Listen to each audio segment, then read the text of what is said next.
je suis ravie de vous retrouver dans une nouvelle vidéo et aujourd'hui on se retrouve dans une vidéo particulière puisque je vais parler de l'amour en général. Je vais vous dire pourquoi je vais parler de ça aujourd'hui. Tout simplement parce que vous savez que la Saint-Valentin arrive à grands pas et du coup je pensais que tous les mercredis jusqu'au 14 février je réserverai ce jour-là pour faire une vidéo sur l'amour et donc on va commencer aujourd'hui avec une petite vidéo où je vous ai demandé si vous aviez une question sur l'amour et vous avez répondu. Donc du coup vous m'avez posé vos questions et donc je vais y répondre devant vous. Donc j'en ai pris 8 il me semble. Et du coup je vais vous répondre à tout ça, aux questions dont vous vous posez. Je vous avoue que j'étais super impatiente de faire cette vidéo jusqu'à quelques minutes où tout a basculé, on va dire entre guillemets. Mais bon, ça on s'en fiche. En attendant, je vais vous faire de votre vidéo et j'espère qu'elle vous plaira. Donc on va commencer tout de suite avec vos questions. Donc la première question est une question qui m'a été posée par Sadia, je ne sais pas si c'est ton prénom bien sûr, désolée si ce n'est pas ça, mais voilà. Donc il me dit comment sortir avec un garçon. Alors, ce qu'il faut que tu saches, c'est que déjà il faut savoir si le garçon en question, tu lui plais ou pas. Si ce n'est pas le cas, lâche l'affaire. Parce qu'il ne vaut mieux pas que tu ailles avec quelqu'un juste parce que toi tu l'aimes, mais lui non, ça ne serait vraiment pas bien, on va dire, voilà. Après, il faut vraiment que tu apprennes à le connaître comme il faut, que tu sois sûr que ça marchera entre vous, qu'il y aurait vraiment une alchimie et que ce soit vraiment connecté. Après, qu'est-ce que je pourrais te dire de plus? Ça dépend justement des gens. Il y en a qui font beaucoup d'erreurs, moi aussi j'en ai fait des erreurs, et d'autres n'en font pas. Il y en a qui trouvent l'amour tout de suite et d'autres non. Mais bon, comme on dit, si ça n'a pas marché, c'est pas grave, tu ne referas pas les mêmes erreurs après, tout simplement. Et tu prendras un petit peu en maturité, donc du coup c'est déjà bien. Et voilà. Mais du coup, pour répondre à ta question, comment sortir avec un garçon, toi seul peux le savoir si c'est le bon moment ou pas de sortir avec lui, de lui poser la question, ou s'il lui pose la question. C'est à toi de voir tout simplement, mais vraiment apprends vraiment bien à connaître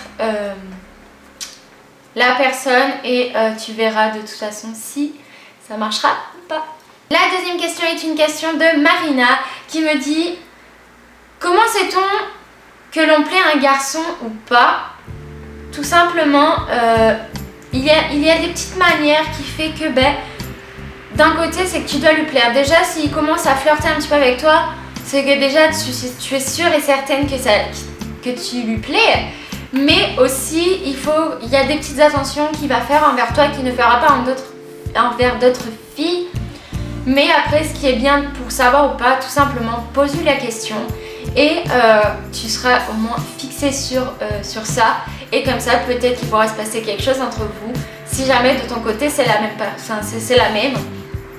Mais je sais que moi par exemple, avec mon copain actuel, on a mis beaucoup de temps avant de sortir ensemble.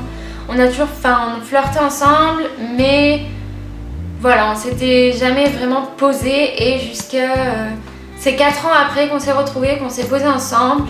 Mais il a toujours su me défendre envers ses autres copines. Il a toujours su me défendre et ça, je trouvais ça trop mignon. Et c'est vrai que voilà, donc c'est là où j'ai vraiment vu que je lui plaisais vraiment, que le fait qu'il me défende moi envers la fille avec qui il sortait à la base, là j'ai tout de suite compris, donc voilà. La troisième question est une question de Lisa qui me dit comment se sortir d'une dépression amoureuse. J'avoue que l'amour ça fait mal, mais l'amour ça renforce ton caractère, vraiment. Si tu n'es plus avec cette personne, c'est tout simplement que c'était fait pour ne pas marcher. Il faut se dire que ce n'est qu'une passade, il y en a d'autres, et que c'était juste une passade de ta vie et qui va te renforcer ton caractère dans le sens où tu auras pris en maturité, tu ne referas pas les mêmes erreurs qu'avant et bien évidemment tu sauras mieux t'y prendre avec quelqu'un d'autre qu'avec lui. C'était, on va dire, une expérience en plus dans ta vie, mais voilà. Donc après, comment se sortir d'une dépression amoureuse? Moi je te conseillerais d'en parler avec quelqu'un qui saura te comprendre, qui a déjà vécu ça et qui elle pourtant s'en est sortie. Donc moi je te conseillerais d'en parler avec quelqu'un, même si c'était pas, avec tes parents, avec tes grands-parents ou avec une amie ou même avec une personne que tu sais qui pourra te comprendre, même si c'est pas ta meilleure amie ou ton amie. Parle-lui-en, ça peut toujours faire plaisir et voilà. La 4e question est une question de Océane qui me dit: comment ferais-tu pour oublier ton ex-petite amie? Donc, on va dire que j'en ai eu quand même pas mal des ex. Je sais, voilà. Des ex. Je dis pas mal dans le sens où j'ai eu des petites amourettes et des amours où c'était un petit peu plus sérieux. Mais moi, je m'en suis toujours sortie. Pourtant, j'en ai été vraiment très très mal. Je l'avoue, il y en a un que j'ai eu beaucoup de mal à oublier. Et j'ai eu beaucoup de mal à l'oublier. J'ai mis à peu près 8 ans à l'oublier. Jusqu'à ce que je rencontre mon copain actuel. Et parce que tout simplement, c'était mon premier amour. Je n'arrivais pas à l'oublier. J'ai mis 8 ans à peu près à l'oublier. Mais ça reste toujours dans un petit coin dans la tête, tu sais, il y a toujours cette petite partie dans ta tête où tu sais que ce sera toujours lui ton premier amour et que forcément ça repartira un petit peu dans le sujet un jour quand par exemple tes enfants te diraient comment c'était toi ton premier amour parce qu'eux ils auront vécu ça et ce sera pas forcément bien passé et du coup ils te poseront peut-être la question et ce sera là où tu t'en souviendras quand même. Mais je sais qu'aujourd'hui je l'ai oublié quoi. Je sais qu'aujourd'hui je peux vivre ma vie tranquille avec mon copain et voilà. Donc comment je ferais moi pour oublier mon ex? Tout simplement j'en parlerai à quelqu'un. J'essaierai de voir comment eux ils ont fait et puis pour voir si ça marcherait. Après vraiment profite de ta vie, sors, profite de tes amis. Il ne faut pas que tu restes sur une personne, ça pourrait te gâcher beaucoup de choses, sachant que on est encore jeune, je ne sais pas ton âge, on est encore jeune, donc on a encore beaucoup de temps devant nous, donc il ne faut vraiment pas s'arrêter sur une personne, même si je sais que c'est très très dur.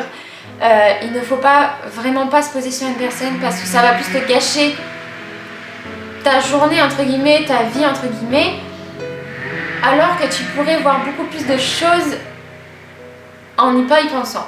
Donc voilà, moi ce que je ferais c'est que j'irai en parler avec quelqu'un, j'irai en parler avec ma mère par exemple, ou à ma grand-mère, à mes grands-parents. Je sais que eux ils seront toujours là pour moi, au cas où si je vais pas bien, je sais très bien qu'ils seront toujours là pour m'écouter, pour me conseiller. Donc moi je te conseillerais justement d'aller voir quelqu'un en qui tu as vraiment confiance pour en parler et que tu sais que ça sera toujours un aide pour toi. Voilà. La 5e question est une question de Tatiana qui me dit: le véritable amour existe-t-il? Oui, ça existe. Moi, j'ai toujours dit qu'il y avait toujours un amour pour tout le monde. Le cliché de la femme qui va se retrouver toute seule, donc du coup, elle va acheter que des chats, j'y crois pas. J'y crois pas du tout. Moi, je sais que l'amour, c'est pour tout le monde. Que forcément, on trouvera toujours quelqu'un, et même si ça met du temps, on le trouvera, et même si c'est pas dans ta ville, si c'est pas là où tu le veux, tu le trouveras quand même. Et pour moi, oui, ça existe vraiment. Voilà.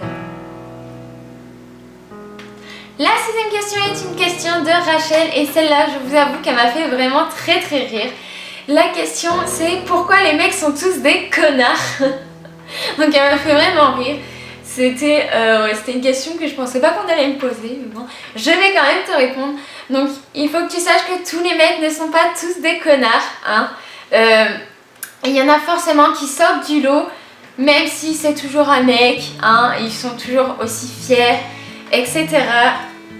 Ça, on ne pourra pas les changer, mais il ne faut pas se baser sur le fait que c'est un mec donc c'est un connard.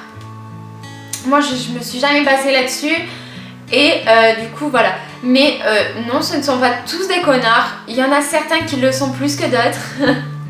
Mais voilà. Donc du coup après il faut juste que tu apprennes à connaître vraiment la personne pour savoir comment il est intérieurement et extérieurement. Et c'est là où tu sauras si c'est la bonne personne ou pas. La 7e question est une question de Erin. Et en fait les deux questions seront d'elle puisqu'elle m'en a posé deux. Donc la première c'est quel âge avais-tu quand tu as eu ton premier amour? Je me rappelle pas du tout l'âge que j'avais.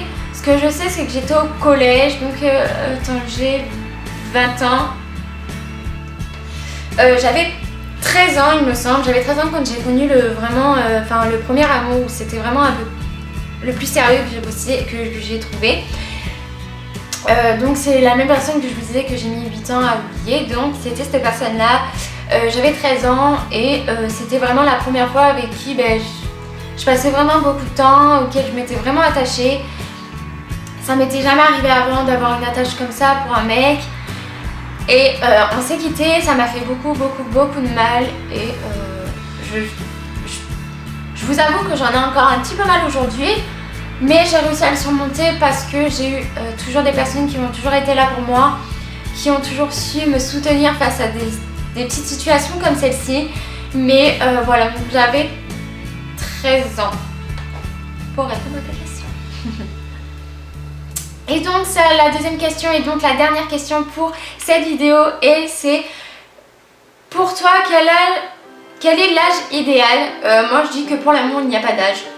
Tu peux très bien tomber amoureux à 10 ans, comme à 20 ans, comme à 13 ans, comme à 15 ans. Pour moi, il n'y a pas d'âge. Si tu tombes amoureux, tant mieux pour toi. Mais il ne faut pas non plus que ça aille dans l'extrême. Quand je parle de l'extrême, en gros, c'est t'as trouvé ton premier amour, donc c'est lui le bon.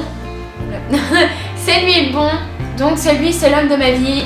Je ferai ma vie avec lui, je vais me marier avec lui, j'aurai des enfants. Il ne faut pas non plus partir dans l'extrême. Tu peux tomber amoureuse, mais si ça ne marche pas, il ne faut pas, il faut pas résister. Mais je pense que pour moi, il n'y a pas d'âge pour tomber amoureux. Donc voilà, c'est tout pour cette vidéo. Vous m'avez posé vos questions. J'espère que je vous ai bien répondu et que vous avez à peu près compris ce que j'ai voulu dire dans mes réponses. Moi j'aime bien ce genre de vidéo où je peux interagir avec vous. Je pense que c'est l'une de mes vidéos préférées à faire, à tourner et à monter parce que c'est vraiment quelque chose qui me tient à cœur. Et donc voilà, c'est là où je vois que vous êtes vraiment des anges, vous êtes vraiment des amours à me suivre et à vraiment voir que oui, vous aimez mes vidéos. Donc si vous voulez participer, c'est que forcément vous aimez mes vidéos. Et donc voilà, donc j'espère que ça vous aura plu et on se retrouve samedi pour une nouvelle vidéo, je ne sais pas encore quoi, mais j'en ferai bien une de toute façon. Et vous pouvez toujours vous abonner si vous êtes nouveau sur la chaîne, vous pouvez toujours vous abonner en bas en cliquant sur s'abonner à côté de ma petite photo, c'est ma petite tête. Et sinon on peut se retrouver aussi sur les réseaux sociaux et on pourra toujours discuter, il n'y a pas de souci. Et n'hésitez pas à lâcher un petit pouce bleu et un petit commentaire pour dire ce que vous en avez pensé et si vous avez d'autres questions à me poser. Donc voilà, je vous fais de très gros bisous et on se dit à samedi.